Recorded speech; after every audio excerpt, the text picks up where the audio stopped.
जो दंगाइयों को दे जनता का धन, उनके जिहादी इशारे डराने लगे। मिटाकर मुझको रख देने की हसरत को भी देखूंगा, खुदा खुद को जो समझे उनकी ताकत को भी देखूंगा। जिनसे आशा थी घर घर जलाएंगे दिया, वो दिल्ली के सपने जराने लगे।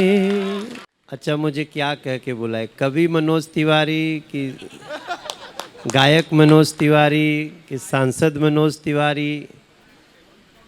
आज मैं कवि मनोज तिवारी हूँ। हमारे वरिष्ठ, हमारे अभिभावक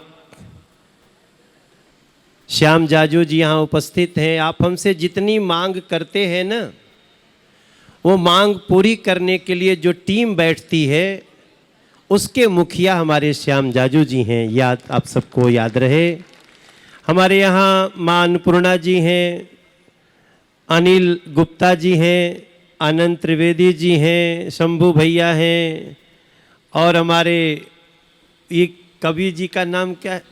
कमल जी। आपने हमको चंद्रशेखर मिश्रा जी की याद दिलाई मेरे बाबू।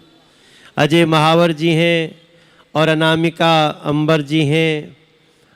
हमारे भाई कुशल कुशवाहा जी हैं, राहुल शर्मा जी हैं, और अमित शर्मा जी एंकरिंग कर रहे हैं, शो को चला रहे हैं, संचालक हैं। और मेरे मत बोलो, याद है ये। ये याद है क्योंकि ये हमें छेड़ते रहते हैं, और जो हमें छेड़ते हैं हम उन्हें छोड़ते नहीं। नहीं, मजे लो आज। और हमारी बहन, अच्छा ठीक है, और बाकी हमारे मंच पे बहुत लोग हैं। मिटाकर मुझको रख देने, मिटाकर मुझको रख देने की हसरत को भी देखूंगा। मिटाकर मुझको रख देने की हसरत को भी देखूंगा, खुदा खुद को जो समझे उनकी ताकत को भी देखूंगा। आप लोगों के दम पे खुदा खुद को जो समझे उनकी ताकत को भी देखूंगा। मुकद्दर को मेरे तय करने वालों ध्यान से सुन लो, मोहब्बत को भी देखूंगा और नफरत को भी देखूंगा। ये कवियों की तरफ से, ये कवि। ये हमारी उधार की कविता थी। ये मैंने अभी अभी अनामिका जी से लिया। यह अनामिका जी की लाइन है, और मैं बैठे बैठे याद कर रहा था। नहीं, माला तो हम ही लोगों ने मंगवाई है, आपने हमको दे दी। हमारा भाई यहाँ का मंडल अध्यक्ष अनुपम पांडे, उसने माला लाया होगा। और मैं एक कविता कहना चाहता हूँ मेरे भाई बहन, क्योंकि आप मेरे भगवान हैं। यहाँ खड़ा एक एक व्यक्ति हमारे लिए हमारा ईश्वर है,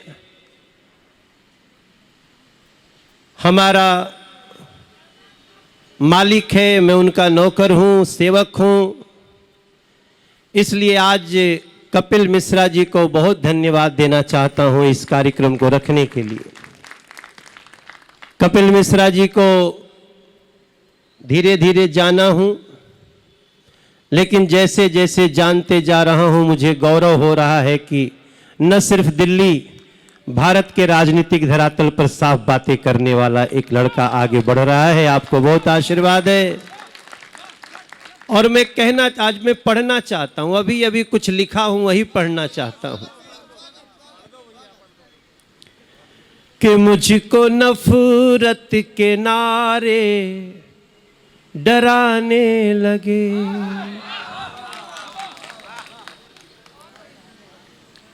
अब तो नफरत के नारे डराने लगे। ट्वीट के वो पिटारे डराने लगे। आप समझ रहे हैं ना मैं क्या कह रहा हूं?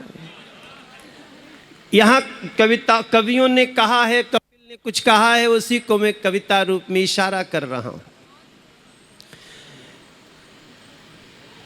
कि अब तो नफरत के नारे डराने लगे। बात दिल्ली की हो रही है। ट्वीट के अब पिटारे डराने लगे।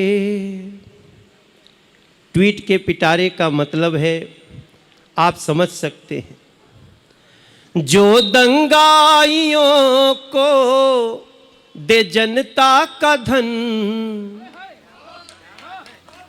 जो दंगाइयों को दे जनता का धन, उनके जिहादी इशारे डराने लगे।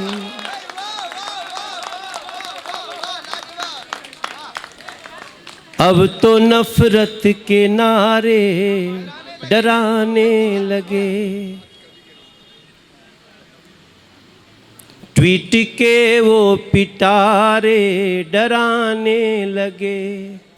जो दंगाइयों को दे जनता का धन, वो जिहादी इशारे डराने लगे।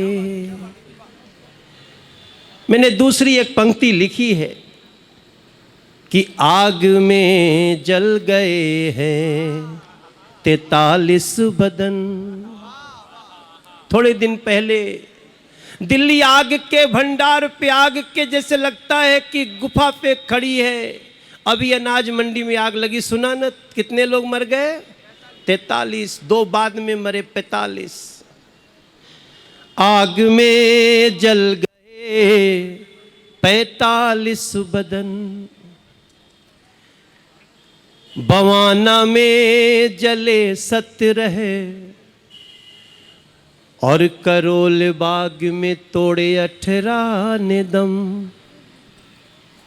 इसको याद रखते हुए मैं कहना चाहता हूं कि जिनसे आशा थी घर घर जलाएंगे दिया, जिनसे आशा थी घर घर जलाएंगे दिया, वो दिल्ली के सपने जराने लगे। वो दिल्ली के सपने जराने लगे।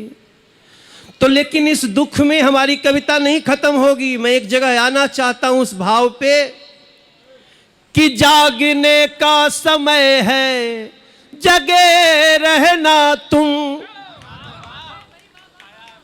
जागने का समय है, जगे रहना तुम। मेरे भाई, मेरे बहन, मेरे बच्चे, मेरे करावल नगर, मेरे गोंडा, मेरे मुस्तफाबाद, मेरे पूरे दिल्ली के लोग, जागने का समय है, जगे रहना तुम।